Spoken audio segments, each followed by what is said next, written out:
حدیث نبوی صلی اللہ علیہ وآلہ وسلم۔ حضرت انس بن مالک رضی اللہ عنہ روایت کرتے ہیں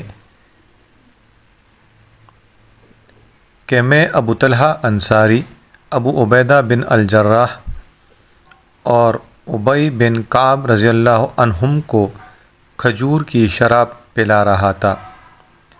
اتنے میں ایک آنے والے شخص نے آ کر خبر دی کہ شراب حرام کر دی گئی۔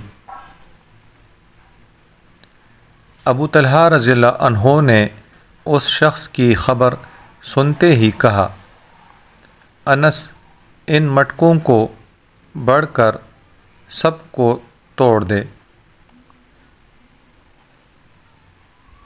حضرت انس رضی اللہ عنہ نے بیان کیا کہ میں ایک ہاون دستے کی طرف بڑھا جو ہمارے پاس تھا، اور میں نے اس کے نچلے حصے سے ان مٹکوں پر مارا جس سے وہ سب ٹوٹ گئے۔ صحیح بخاری، حدیث نمبر 7253۔